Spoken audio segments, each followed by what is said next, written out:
can I just start with a question that I found fascinating? Then I started going down the rabbit hole and I realized like you and Alex Honnold are actually friends or you do stuff together type thing. Yeah. I mean, he's a big advocate for the transition away from a fossil fuel based global economy and big advocate for solving the challenges we have with CO2 and carbon emissions. And so we built up a friendship around that. And then of course he's super active and he's the perfect spokesperson. Yeah, he loves the product. So yeah, it's been having him as a Rivian driver, Rivian owner has been really exciting. Yeah. Can I revisit the like Amazon or the Volkswagen comment that you made about like how it's safe to your dad was joking. How big of a deal are each of these things when you operate a business that's high burn, really high burn? It's just like the nature of the beast. Yeah. I don't know. You raised whatever it is, 14 billion before going public. Is that right? Yeah. Because like turns out like starting a car company from scratch is like expensive. Yeah. Yeah. So like, I don't know. I feel like you're flying close to the sun and then these deals happen and it's like shot of adrenaline into the system. Yeah. And then you get a strategic partner like Volkswagen, like check. I don't know. Like that'd be crazy. Yeah. I mean, since from when I started the company, one of the challenges of this type of business, of a car company, is you're competing against businesses that are spending a lot of money, many, many billions of dollars a year developing their own products. And to do something like this, you need many billions of dollars. You need a large team of engineers. You need a full supply chain. You need a manufacturing footprint and plant. You need a brand that people care about, and you need a product that has strong product market fit. And in the beginning, you have none of those things. So you have no capital, no team, no supply chain, no plant, no brand, no technology. And to get any of those things, you need the other things. So to get technology, you need capital. To get capital, you need technology. And different than typical software startups where you can have an idea, build a crude version of it, show there's demand, then scale the idea. The first dollar of revenue in a business like this takes many billions of dollars of spend. Yeah. And if you start at the point where you had, let's say, $5 billion and a team, it would still take you 4 or 5 years to develop the product. So it's just a really long gestation period to build up from an idea through launch. And I think it's easy to sort of almost convince yourself that you don't need as much money, you don't need as much capital. But if you truly want to compete with products that are best in the world, the size of the R&D team, the size of what you're building, it needs to be at a certain level. And so we made the decision to vertically integrate a lot of our content, all of our electronics, all of our software.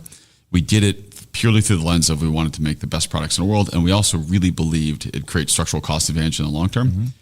And along the way, we realized that some of those things have value to others. And so the big manifestation of that is, of course, the deal we did with Volkswagen Group that's leveraging our electronic stack and our software stack for a rapid deployment across a lot more vehicles than just our own. In some way, it's like you're Amazon building a bookstore, and then all of a sudden you like build all the infrastructure around supporting that bookstore, and then you realize, oh, there's maybe value in the specific thing that we started to build to support the bookstore. And now it's AWS. Like in some ways, like is that a terrible analogy? Well, I mean, it's a good analogy. I mean, I go back in time. In the early days, when the product and the brand were still being thought about and conceived, when I said, hey, we're going to be developing all this stuff in-house, building our own in-house computers, all of our ECUs, the electronic control units in the vehicle, and the software stack that sits on, it sounded crazy to investors, to partners, because the auto industry is so deeply dependent on this highly tiered supply chain. Right. We have big companies that build the computers and the software, but it's led to this experience that feels very much like the vehicles on the road are a few generations behind the electronics in our pocket. And that was precisely why we felt so strongly we had to bring that in-house. We saw the opportunity for synergy by pulling those things together. We could make the products better. We could simplify them. But yeah, you build a lot of infrastructure. Building the company as a technology company first, and then the product that we create around that technology is our vehicles. Can you do a deal with Mercedes next? Because it's funny, like you asked me like, how do I like my car? Yeah. I'm like, I do like my car. And what I really like about my car is the like self-driving in the car. But when I see what you and Tesla seem to be doing, the iteration that you're getting out of the technology seems so much more. You're just getting way more cycles. Yeah. Like I don't feel, maybe I'm just an idiot, but I don't feel like Mercedes is upgrading the tech in the car from their HQ every year, every 6 months. Like I just don't feel like I'm getting that. I mean, this is, isn't that part of the deal? Yeah, I think the biggest shift that's happening in transportation in the automotive space today is moving from a world where all the electronics and the software stack are built around functions or domains within the vehicle. And the supplier of, let's say, your seat provides a little computer that comes with the seat, and all of its functions are linked to that computer.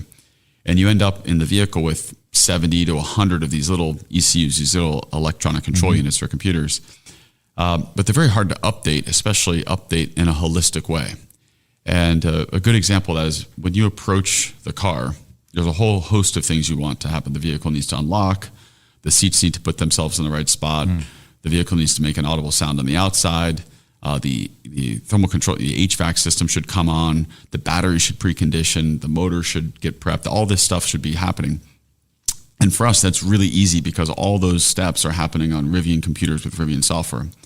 If you wanted to change that sequence in a traditional car, you've got to coordinate across so many different companies. You've got the seat company, you've got the vehicle, the locking mechanism in the doors, the connectivity platform, the battery management system. All these are different technical islands, if you will, of both hardware and software that now need to be updated or changed simultaneously. And it's just, something as simple as what happens when you approach the car is so hard to change that you see very few changes happen to the car post-launch, even if it has that ability, even if it's a connected vehicle that in theory could do over-the-air updates.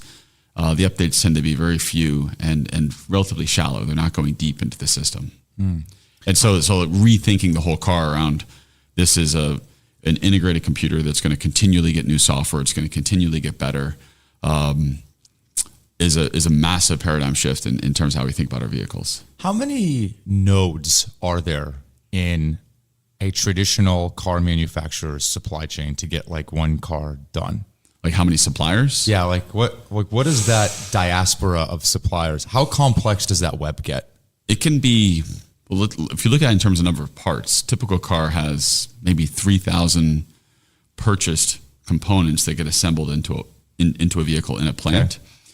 But that undersells the number of parts, actual mechanical parts, because a lot of those components may be an assemblage of components. So take like a headlight. Yeah. We buy a headlight from a supplier. It has more than one part, and it is, close to 100 individual parts that feed into that headlamp, or sometimes a lot more, depending on the light design. So cars typically have 30 to 40,000 discrete components inside of them. And this is what makes the supply chain so complex, because underneath the tier ones that are supplying us, there's tier twos supplying them and tier three supplying them. And so any piece in that system that breaks could shut down the whole operation, shut down the whole plant. And so we saw that, of course, in 2021, 2022 with some of the supply chain crisis that we encountered. But isn't this also why people call you crazy for deciding to go build all of this in-house? Well, one of the advantages on the electronic side is that's as I described, such an area of differentiation in terms of your experience with the car, the ability to continually update it.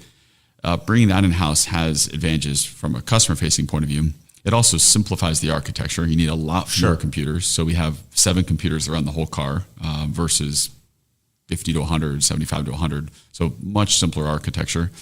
And then we can actually change components if something happens. So if there's a disruption to one of our silicon providers, we can move. It's not like we can press a button and move that day, but we control the computer assemblies, so we can decide to make those changes should we need to. And the deal with Volkswagen, how did you construct it for them to consume the Rivian technology?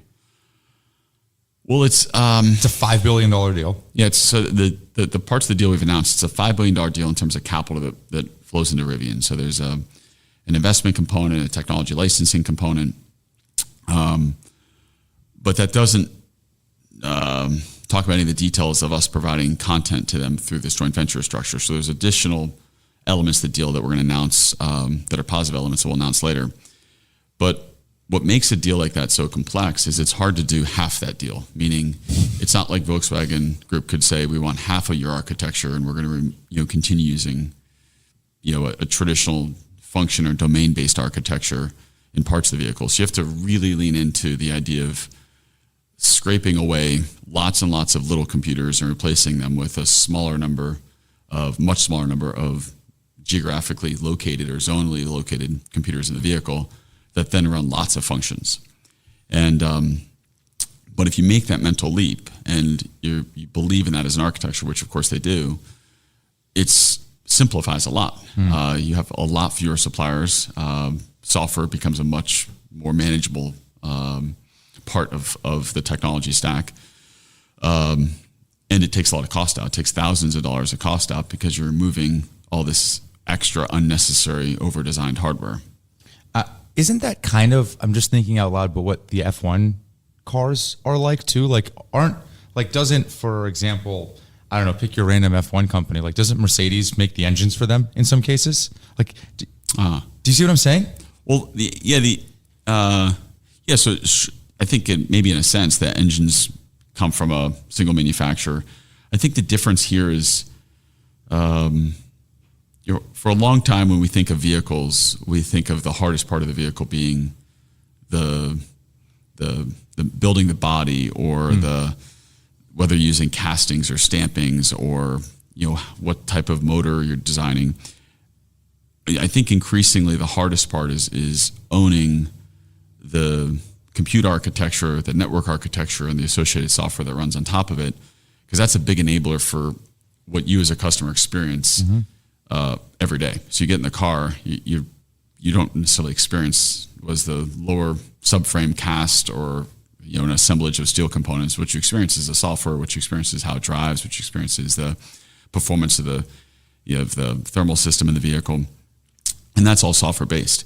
And so that's a really hard element for traditional automakers to remap because they haven't historically done that themselves. They've used these suppliers to do a lot of the work. And somewhat ironically, it started with electronic fuel injection. So if you go all the way back to the 1960s, the first computers in a car were these little electric fuel injector control systems. And sort of ballooning off of that over the subsequent 60 years has been this proliferation of third-party computers throughout the car that over time increasingly became attached to all these different sourced items. So you buy a seating system, as I said, or a door system or a sunroof system. They come with little computers. And you end up with this deeply architecturally flawed system that you would never design from a first principles point of view, but we sort of ended up with as an industry, not as a company, but the whole industry looks like this. And so the benefit that we have, and I'd say Tesla as well, is from a clean sheet, you design it much differently. You'd say, let's have a small number of more centralized compute throughout the vehicle, much simpler in terms of software. We would, of course, own those systems because it's a major point of differentiation. But it's just, that's not how the auto industry grew up. It grew up in a much more mechanical way. Yeah, and if you're Mercedes, your core competency is not building the technology. It's building the engine, the chassis of the car, the physical stuff. Yeah, I think that is a natural challenge for a new company is we built from scratch our technology stack, but we had to learn how to build cars. So we had to learn how to stamp metal panels and assemble them and assemble vehicles and run manufacturing plants. So that's a skill set we had to build, and that's something car companies have been doing for a while. And that skill will remain an important asset. I think the thing that's shifting before our eyes is engine design as a skill set and as a trade used to be the way a vehicle was differentiated. It was something that car companies really held close to the chest. It was a major point of differentiation. And it's becoming, certainly over the next decade to 2 decades, it'll become an irrelevant skill set. It's no longer even part of the topology of a vehicle, let alone something you differentiate around.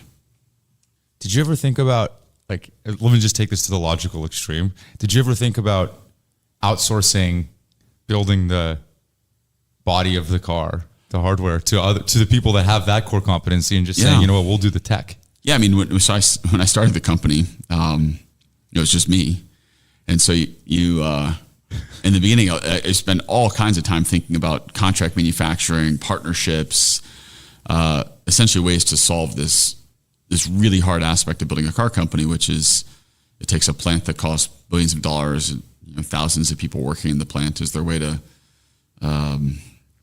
bypass some of that capital intense part of the business. And we ultimately came to the conclusion that we wanted to own that part as well. So we run and operate our own manufacturing plant. We're going to be building more plants.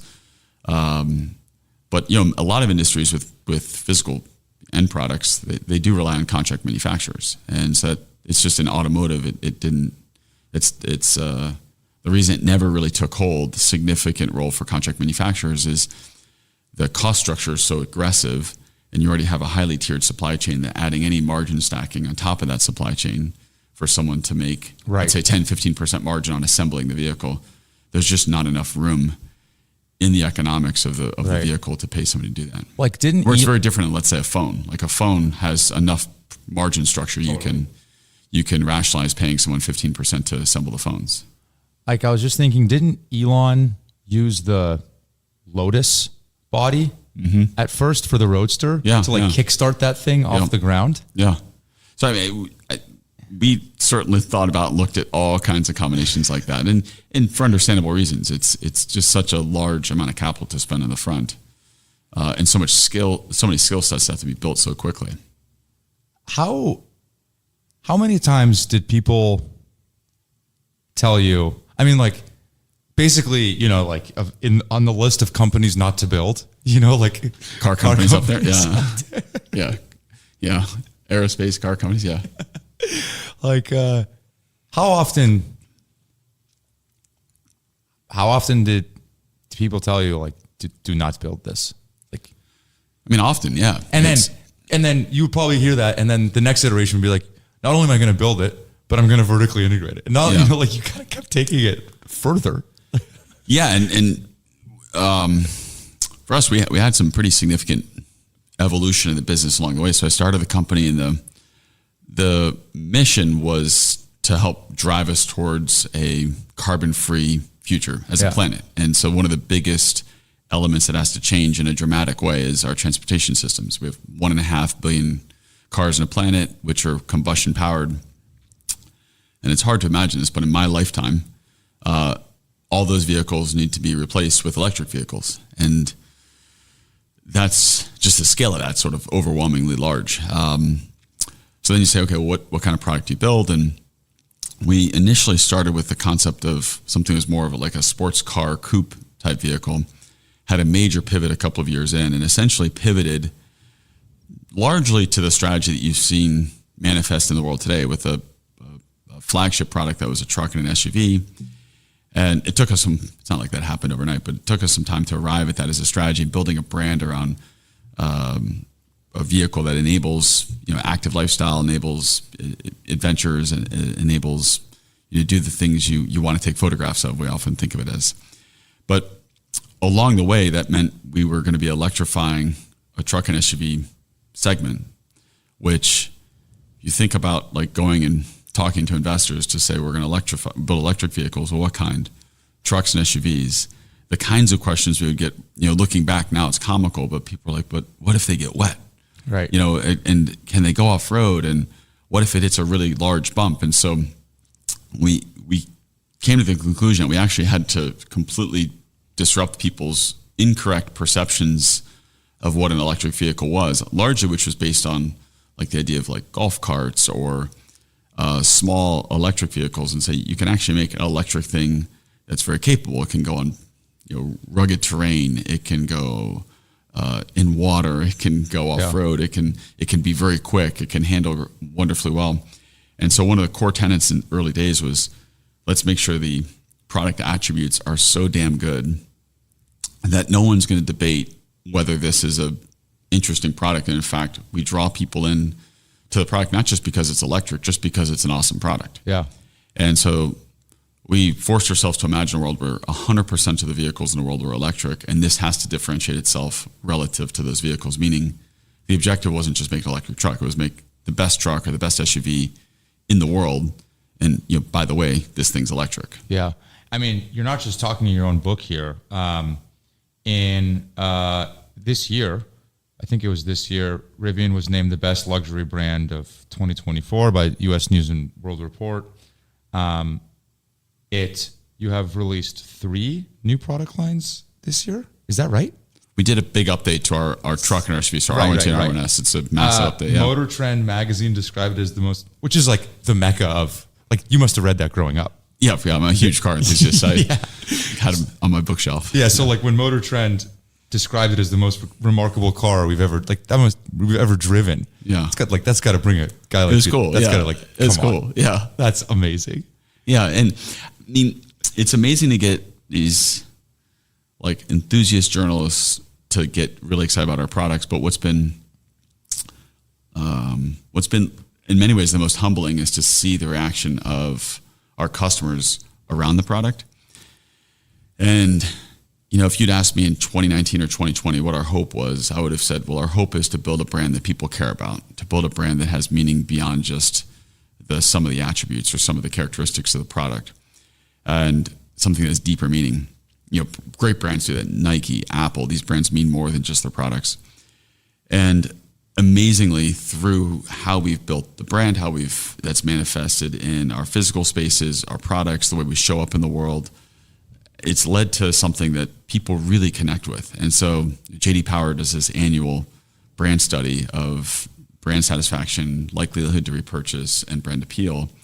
And for the last 2 years, we've been number 1, which is like mind-blowing to me and exciting and humbling, because in our first year of production to be at the top of that, and our second year of production to be at the top of that, it's just incredible. So that, of course, puts the pressure on us to continue to deliver the product. The vehicles need to continue to stay really at the front edge of the curve. The way we set the rest of our go-to-market side of the business needs to be really strong. But yeah, we're really focused on that as it's something we drive inside the business. When you built the sports car, can I just revisit that for a second? Yeah. How long were you building the sports car for? Like 2 years. Did you build the sports car? We made one. You made one sports car? One little. It's like. And who's we? How many people? I was going to say, so the challenge with starting this is in the beginning when you're 10 people, the things you're working on probably are going to, they're probably hacks. They're probably not really the full production. Oh, thank you. Yeah, not the full production version of what we'll ultimately build. And so in those days when we were working on that, it was like really conceptual. It was very like prototypey, not things you could really take to production. And so when we shelved it, it felt like, we're walking away from something we've worked a lot on. But the reality was we were 0.1% of the way there on the product. It's hard to fully appreciate just how much goes into developing a vehicle thoroughly, like to make something that's like, soup to nuts. It's really, you need thousands of engineers. This isn't. And so how many people actually worked on that car? On the original? It was like 10. 10. Yeah. And after you made one. And like a mule, like a rough thing. So you do one and you're like staring down and what are the biggest car manufacturers? How many do they make? 8 to 10 million. 8 to 10 million a year. Yeah. Okay, so like that's the end. That's the terminal state, right? Yeah. Hopefully. Hopefully. Yeah. So like you make one and you're like, okay, that was really hard. At that point, did you not just say, I don't see a path from here to? No, the reason for the change in direction was,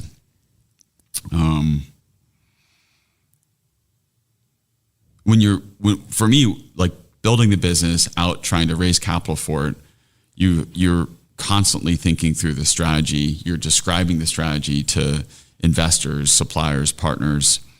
And as you do that, in your head, you have that feeling of like, do you really like connect with and believe fully, like deeply in the thing that you're trying to create? And I had this like the nagging feeling in my gut that something wasn't right. And what was wrong was the original strategy wasn't delivering on building something that didn't exist in the world. It wasn't delivering on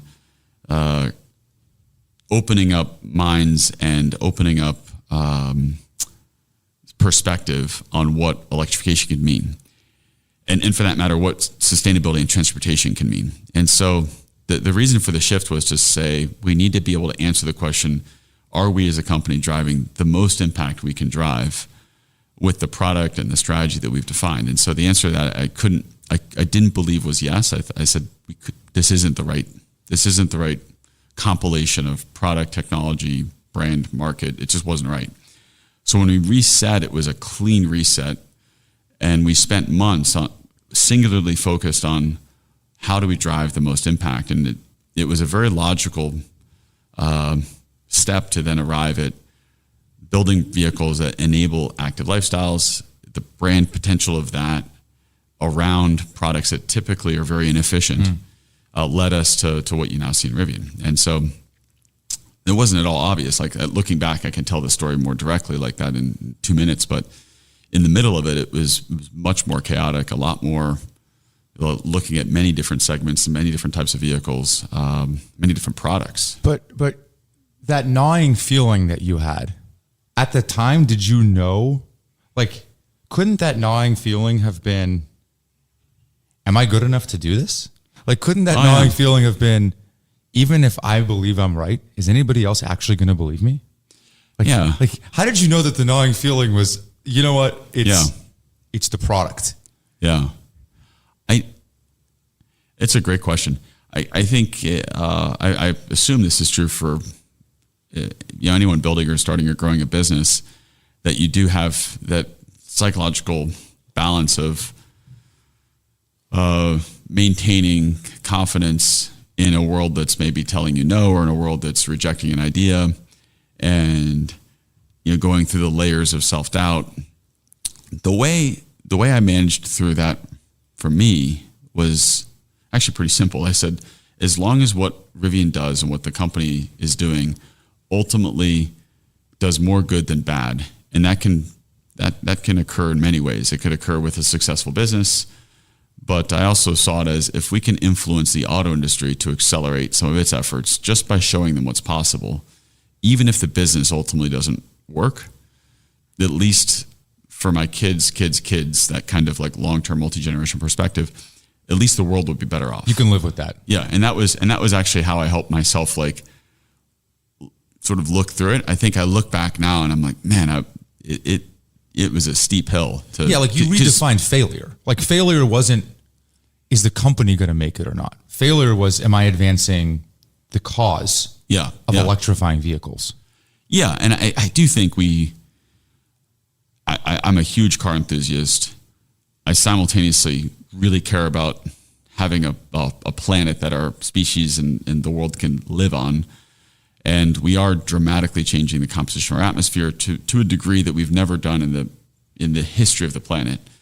And I think the scale of that as a challenge for our society is enormous. It's when you really get down, it's like take a step back and reflect on it. It can be a scary thought. And so I felt I was deeply compelled to say I want to be part of solving that. And I think the most effective way for me to be working towards solving that, albeit at a high risk, but nonetheless the most effective way, is to not go work within a large existing car company, but rather to create a product family and a business that is trying to do something much further and much faster than what those at the time were doing. And for that matter, back in 2010, 2011, these were really foreign concepts. And so I was really happy as we started to make progress and we started to show these things that, like, we unveiled our product in 2018, and it caused a lot of people to react. And certain car companies were like, we're going to go faster. Ford made invested several $1 billion into the company. Absolutely. Into Rivian. Yeah, into Rivian. Absolutely opened their eyes to electrification. So those were like, for me, that was like, okay, great. We've helped create more eyeballs, both at like senior executive level within existing incumbent car companies, put more eyeballs onto this as an opportunity. But of course, I wanted to make the company successful as well, so we were going for that. But that was always something early on that helped me balance that. 2011 was when you started building the sports car? I started the company in 2009. 2011 was when we pivoted. And then 2018 is when you released this Rivian? When we showed it. We didn't start delivering it until 2021. So 2009. It's like 10 years between I'm going to start this company to I'm going to deliver my first real product. Yeah. 10 years. Well, it's a little more, but yeah, that's 2009, first product delivered in 2021. And as you said, started with zero capital. We ultimately raised $14 billion. In between that time? Yeah, between 2009 to 2015, 16, we didn't raise much capital at all. And then we raised a lot of money as we got closer. We got closer, yeah. Where people were like, oh, this guy actually might do this. Yeah, so it's a classic example of, imagine I was pitching you. So I want to start a car company. You say, well, great. Tell me about the product. Well, we haven't really figured the product out. Well, at least tell me about your team. Well, it's those 7 people over there. Well, how about the suppliers? You must have a lot of partners. Well, we don't have any partners yet. All right. Well, where's your manufacturing strategy? Oh, we have to go build a plant. Well, what's the brand? We haven't really figured that out yet either. So you have like this enormous risks with all these unproven elements. And so the early capital in is really was an investment in myself, an investment, the early team. Yeah, and the early team, and that was it, because there was no combination of the other factors that would have led one to in any way believe there's a high likelihood of success. Yeah, like you couldn't have looked at 7 people, 10 people, 15 people, whatever, no money, no tech, but they believe they can develop the tech. No product yet, but they believe they can develop the product. No suppliers, but to believe they can convince hundreds of suppliers to work with them, for simple things like tires, windshields, seats, things we weren't vertically integrating. So it just took a long time to get that build up. And I used to always joke to say it'd be much easier to start a car company if you started with $1 billion. Like it's, go start an easier business first, have the success of that to then go. Yeah. Or like do the Bezos and like go start Amazon and then go start a rocket company. Yeah, it's just, or Elon. Yeah, it's just a very hard business to start from zero capital. Yeah, because the early capital is such high risk, and it's very hard to raise that early capital. And how much did you raise until 2018? How much were you like before the floodgates opened? We raised. I mean, it went from like the first money in was my dad and I put money in. We refinanced houses that we both had. Then it was somebody that I knew from my childhood that I'd restored classic Porsches with that invested. And then it went from there to from hundreds of thousands to low millions. From low millions, we built one of our still largest shareholders built a great relationship with them. It was through MIT. I went to MIT and built a great relationship with school, met with an alumni that was really bought into the vision. And through a series of investments that grew from tens to low hundreds to then, of course, we started raising billions of dollars. And then Bezos got involved. Yeah. And then, but it was really important. The way we capitalized the company.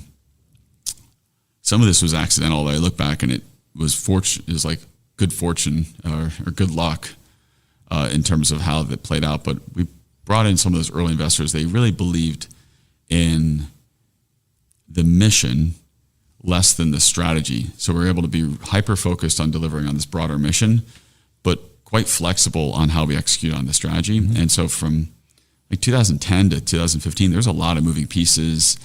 If I were to show you like some of the early truck concepts that we had and vehicle concepts, there's really very little similarity between what we ultimately launched. The gear tunnel, this storage that goes through the side of the vehicle, that was in the early concepts. But other than that, it was really big iterations, which was necessary and ultimately proved to help us get to where we are today. Did you ask your dad to put a lien on the house, or did he do it? No, my dad also, he's an entrepreneur. He started a business and he does a lot of work in like the defense space, smaller R&D company, but he's always been a huge believer in me. And so he was from the very beginning, this wasn't a crazy idea to him. So when I was like, before I even went to college, I said, I want to start a car company. He's like, yeah, that sounds like a great idea. Just go to college and then do it after that. So to him, it was not crazy, which was, looking at now, that was really important because if when I was 16 or 17, if my dad had said, well, you sure you want to start a car company? Right. It could have changed my whole orientation, but it was just so ingrained in me that was a there was a world in which that could lead to a positive outcome. Like there was a non-zero chance of that being successful. And in his eyes, there was like, of course it'll be successful. I think I look back and I think that was just his, his attitude, but also his belief in me. And first you loved cars. Then I imagine the focus of the intersection between electric cars, what that means for the planet. Yeah. And then your passion around cars probably really started to come together by the time Rivian was happening, 2007, 2008. Yeah. I mean, it was a pretty complex journey for me because I grew up, like probably on the furthest end of the spectrum of being an extreme car enthusiast, where I knew every car on the road. What do you mean? I mean, I had car parts in my bedroom. I had engines on my desk. I was, really extreme. So you mentioned some of the cars your dad had. I had an engine from a Porsche 928 that I bought for a car project that I was going to do before I had a driver's license. So I was just like really obsessed with cars, building cars, working on cars. But as I got older, I realized these things I loved so much were at the root of many of society's biggest challenges. So, of course, I think the biggest and certainly the hardest to solve is what's happening from a carbon emissions point of view and a climate point of view. But certainly they've played a major role in the overall makeup of how our society is operating. So we have wars that are being fought over oil. We have a lot of our relationships, good or bad, in the world link back to oil and the industrialization of the world and from a fossil fuel basis. So I was like, man, this is like, these things have really, like, they're great. They've helped propel society forward, but they've also created a lot of big challenges. And so there was like a few years where I was torn with this love of cars, but also seeing that they're at the root of so many of our biggest challenges in society. And I realized I wanted to work on bringing those two together. And that was like my core idea with Rivian. And so early on, before I started the company, there was all different kinds of ideas of how that might manifest. Is it public transit? Is it small bike-like things? Is it a car-like thing? And ultimately we landed on it's a car-like thing, and then it's what Rivian became. But there was a lot of different ideas that I was exploring. When did Tesla start? When did the Roadster come out? Was it 2 years, 3 years ahead of you? Roadster came out in 2008. Okay. Yeah. So you started... the Roadster came out, I think it was like 06 or 07. Okay, so you started working on it a couple of years after that. Yeah. Was that inspiring to you? Oh, I think Tesla's been absolutely inspiring. There's one of the things that was so important to me with Rivian is to make sure we weren't covering the same ground as Tesla. Totally. And so, which ironically you started to do. Well, that's actually was one of the things that, if you think about starting a car company and you want to build a brand that draws in enthusiasts, especially for me being a fan of sports cars, like a logical place to start is build a sports car, use it to build the brand, then following the sports car, follow it with more mass market vehicles. And that was, of course, how Tesla's strategy played out, and it worked, wonderfully well for them. And, we were starting in a similar logic space to say, build a sports car. And I realized somebody's done that already and they've done it well with Tesla. And so the pivot to a completely different type of product, experience, vehicle topology was a very intentional effort to also create a new story for not only for us as a company or as a brand, but importantly, help shift more mindsets around what sustainable transportation can look like. This is a dumb question. You don't have to answer it, but did you ever consider when you were deciding, should I start Rivian, should I not? I could go work at Tesla. Did that ever cross your mind? That would be another way. Or were you hell-bent on, I'm starting a company? Maybe it's not just Tesla. Maybe it's another, pick your, go work for. I think Volkswagen. Super highly of Tesla. But I definitely thought about working at another car. That was on a trade-off. The trade-off was always is the likelihood of, it's a classic example of and go work at a car company, have a job. It's relatively predictable, but the impact within that business is going to be of a certain scale, but certainly limited. Or I could go start something, and the likelihood of success is much lower and much more, much less known. But if successful, the impact would be much larger. And I said, well, that sounds like a lot more fun. So I'm going to go with the latter approach. It was, to me, it was always just, I didn't mind the much higher element of risk, and because the outcome, if successful, can be so much, so much more impactful. During those, call it 7-8 years until 2018, when money started flowing in a little bit more freely, how close, like, were you actually getting close to no money in the bank? Oh, always. The whole time. Like, yeah, there was... actually, like, you're not like, this isn't for the movie script. No, like, we were on the edge of... But I think in our business... Like, you were worried about payroll? Oh, yeah. It's different than a traditional, let's say, software-based startup, where you can raise a lot of capital off the idea, and then the idea can start to generate revenue, even if it's not covering cost. It creates a different dynamic where you have more spread between the amount of capital you need and the capital, the balance sheet, the cash on hand, and sort of your burn rate. And for us, because the risk was so high, and because there was so few commercial proof points with paying customers, it meant that the investor base had a much tighter relationship. So capital wasn't provided in a way that would provide, we couldn't raise capital where it's like, I want to solve for 2 years of runway or 3 years of runway. It was rather, we're going to solve through this next milestone 3 months from now. And if we hit that milestone that we've talked about with our investors, another slug of capital will come in and keep the company going. And it wasn't until like 2017, 2018 that we started to see more, like, basically get more air to breathe. So you're not having to sort of go for 3-4 months of runway, but rather have years of runway. Are you a good sleeper? Generally, yeah. But I think I almost found that you can't acknowledge the reality of it. You have to acknowledge, it's a subtle thing. You have to recognize the risks are very high, and there's lots of ways it can go wrong. So you don't want to be flying blind, but you also have to spend as little time possible thinking about how it fails and finding the challenging but possible way for it to be successful. So was it highly likely that things would connect the way that they did, such that allowed us to launch a product, build a brand, do what we've done?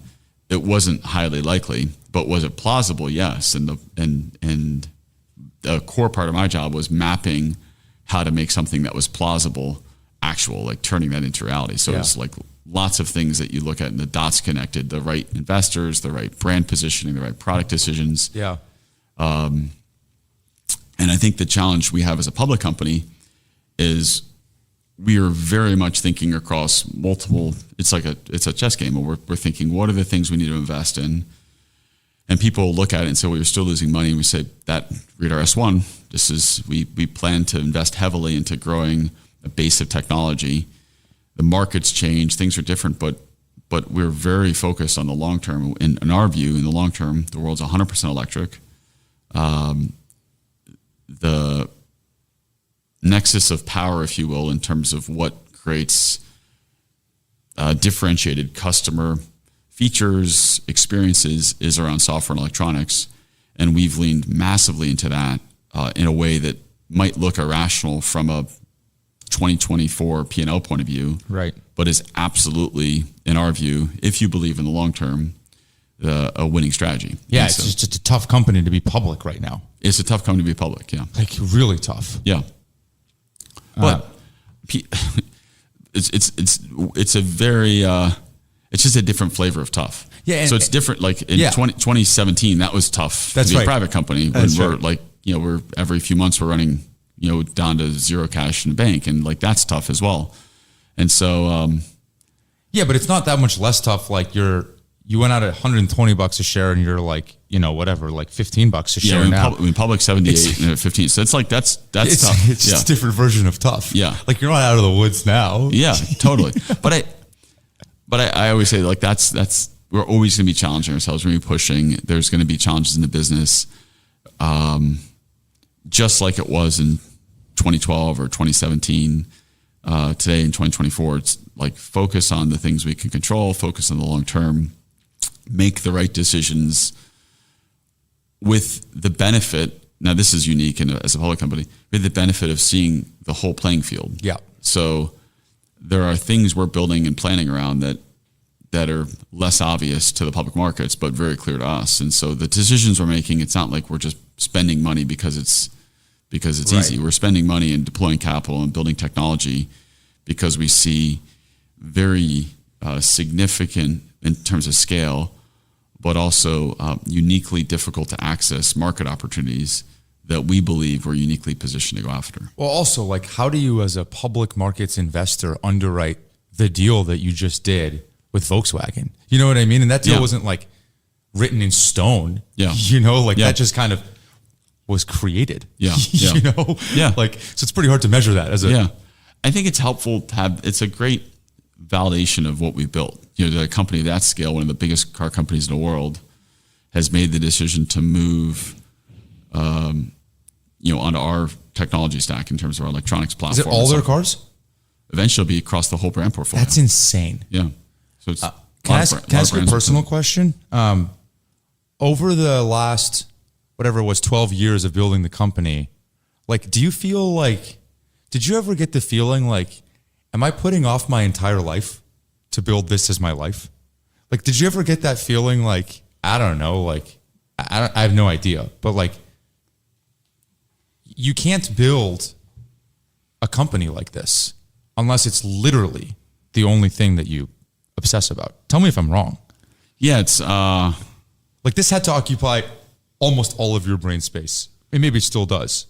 Yeah, it's it definitely starting a business is not something you do as a partial commitment or as a sort of this fun side job. This is a big commitment, and I think I have a lot of friends who are entrepreneurs, and there's a wonderful common understanding of just what goes into building a business, what it's like to be in that arena, what it's like to have a lot of people that are maybe not taking the risk or not putting in the insane hours, that are critiquing the idea, or critiquing the product or the nature of what's being built.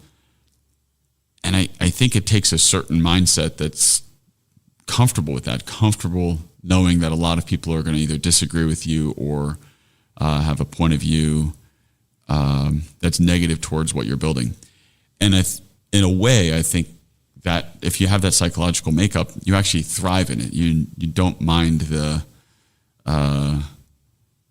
you don't mind that point of view, because it's sort of like, oh, I'm gonna go build this. I'm gonna go prove to myself and to others that this is possible.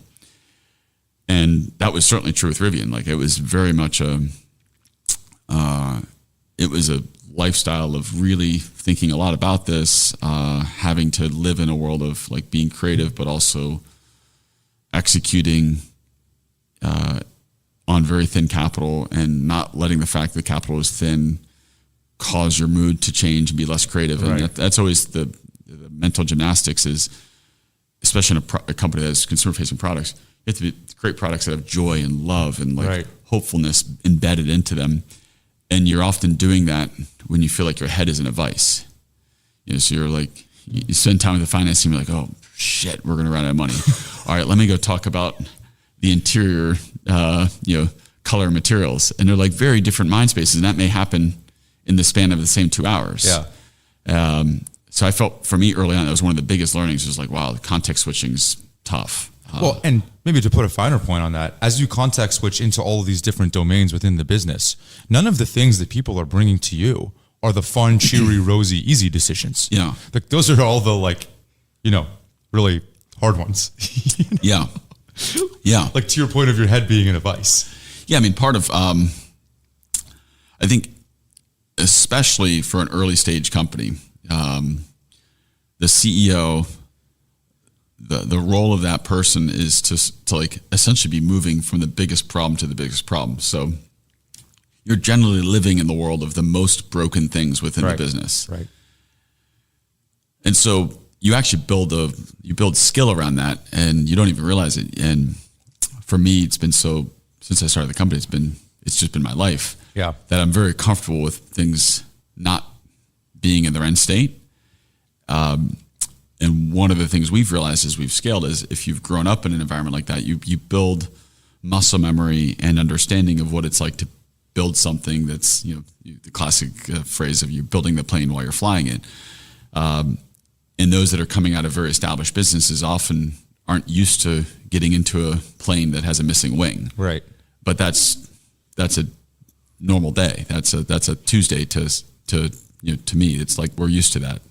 And during those 10 years, whatever, how long it was, until you raised real money, like a lot of money, were you making money? Like I can't imagine you're making all this money. There's no way you're pulling out a huge salary when you're like barely making payroll. Oh yeah. I mean, in the beginning, I didn't even have a salary. I was like very, very, I had no money, none. In the beginning, because I was doing some of the funding was through me, it made no sense to refinance house, then pay myself, pay half of it back to taxes. So it's like, you're just living very, very lean for a long time. But like, to your point about a regular software business, a long time for a regular software business might be a year or two. And then you raise a seed and then a Series A, whatever. Not that long. In your case, it's like 10 years. Yeah, it was a long time. Yeah, it was long. When you look back at it, it sounds like I don't even think people, I certainly have a hard time appreciating like what level of sacrifice that is. Yeah. You know what happens though, that it's hard to, and you look back and it feels like it was a really long time, but in the moment, there was a constant, like if I look back at like 2013 or 2014 when things were really fuzzy and it wasn't clear that we were going to raise capital, and I was worried, we'd go I'd have a Christmas party and there'd be the 50 employees and their families would show up, and all I could think about was, oh my gosh, I hope I don't screw up these people's lives by them not having a job. So you like really focus on how do I make this successful? And it's if you take a step back and you're looking at like climbing a mountain, you look at it in the distance, it looks impossibly tall to climb. But when you're on the trail, you're taking one step in front of the other, one arm in front of the other. And so that really happened in an extreme way for me, where it feels like 2 seconds ago the company had 30 employees, and I blinked, and all these like years and years went by. We made all this progress. We now have 16, 17,000 employees. Products, as you said, they're highly regarded, but it was the one step in front of the other, make progress every day, break down things that are in front of us. That was like the mindset of the business, and that culture was built in because we were such an underdog and so underfinanced, and all those elements of what it took to get to the first launch of the first product. But it's funny because in the beginning, like you said, the way that you would create. 5 minutes, guys. Okay. I don't even know those. Where's that voice coming from? In the beginning, you have to create cognitive dissonance, and what you say is, what, it doesn't matter if it fails. At least I advanced the cause forward. And then eventually you're like at a holiday party and you're like, like, no. Like they bet on this. Like this can't fail. Yeah. I remember that because the risk is so high in the beginning, every employee was like 22 and no kids.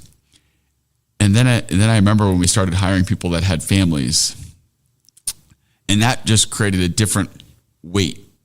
Like for me, I was like, I'd meet someone and be like, oh, meet my kids. I'm like, saying hi to them. And the entirety of my thought was around, okay, I can't screw this up. This is so like, there's all these conflicting emotions that I had, what happened? Is this just a giant exercise in generating more carbon into putting more carbon in the atmosphere? Are we just wasting dollars? Are we wasting time? Is this the right product? Is it the right strategy? Am I capable of doing this? All those thoughts all combining. But, at the end of the day, I tried really hard not to let that be overly distracting. But I mean, of course you go to bed at night and you're like, oh shit, this is going to be. And you could sleep actually?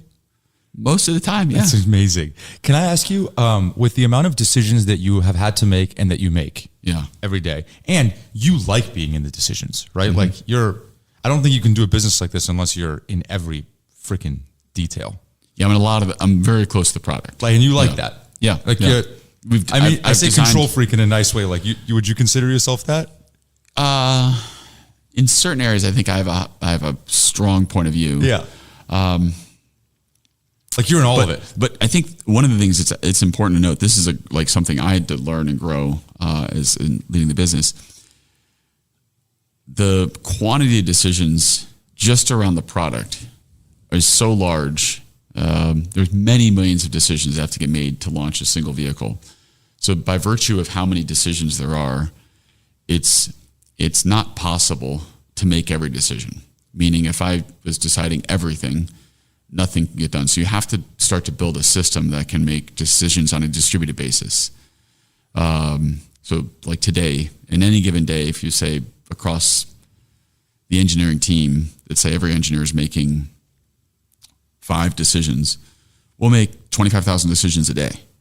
And so maybe I'm going to participate in 0.1% of those. Maybe I'm participating in or influencing a small fraction, but actually the system of how products are developed and how we make decisions becomes really important. And then how do we create mechanisms of alignment across all those decision makers, all the way across all the engineering aspects of the business.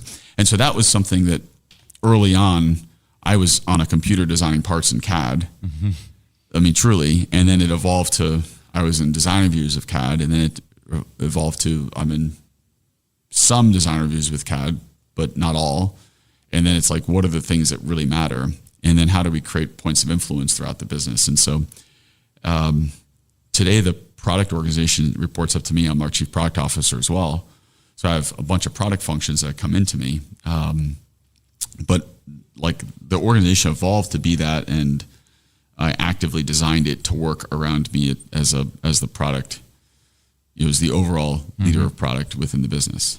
I know can I have like 2 more minutes of? I have one or 2 more questions for you. Is that okay? Yeah. Sorry. Okay, 0.1% of 25,000. I know we're like, this is rough approximation. Probably even lower than that, yeah. But like, that's 25 decisions in a day. Let's just say. Yeah. I suspect you make more decisions than most people have to in a normal business. Yeah, and yeah. Like, how do you manage that? Like, how do you manage the day? Do you have a routine? Like, what does your day look like in order to sustain? That's an important point. It's evolved a lot. In the beginning, I was much less intentional about that. So days would be very different contextual environments. So a decision on a design decision to a technical decision to a personnel decision to a strategic partnership decision, all jumbled together. And what I now try really hard to do is to create, every day has sort of a flow, and the most hardest creative decisions happen early in the day. The more tactical things happen in the middle of the day, and then the more tactical decisions happen in the middle of the day, and then tactical execution, where it's less about decisions and more around accountability or operationalizing different aspects of the business happen late in the day.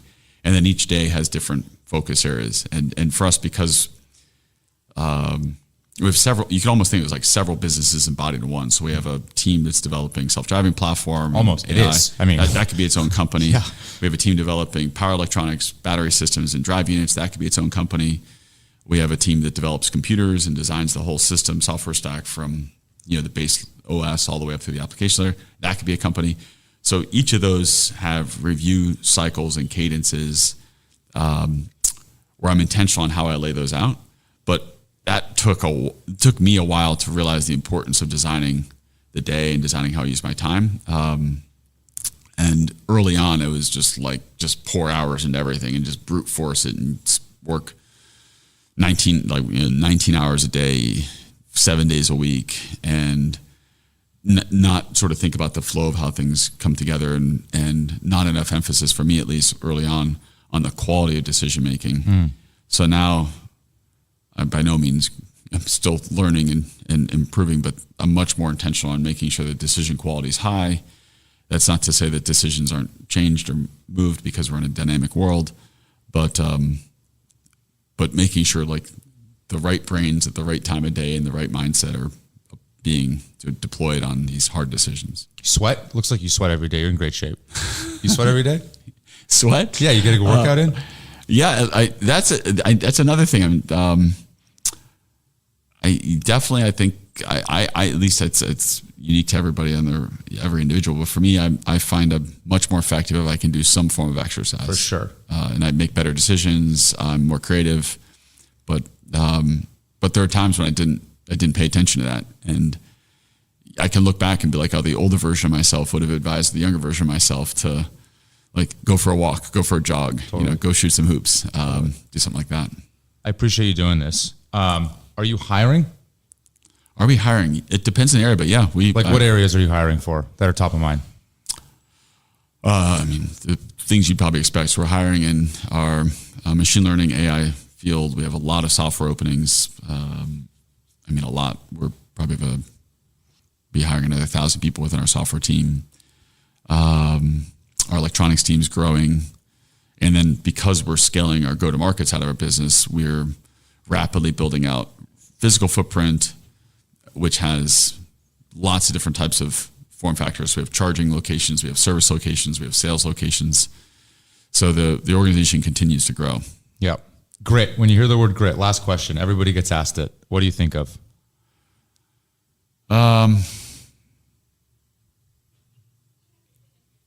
I think of when you're working on something and you have challenges or pain, just continuing to push through it. So like if you've got blisters on your hands, sores on your feet, and a headache, you just continue going through. And that's a lot of what building a business is like. It's extremely high resilience, more than I think folks, people that haven't been in an entrepreneurial environment probably recognize. It's easy to sort of think of entrepreneurs as this easy lifestyle, or they look at the end state success of a very small, teeny tiny fraction of entrepreneurs and ignore that along the way it takes like running through brick wall after brick wall after brick wall. And that's one way to look at grit. I appreciate you doing this. I can't wait to see what this company does. I really appreciate you doing this, man. Yeah, thanks. I appreciate it.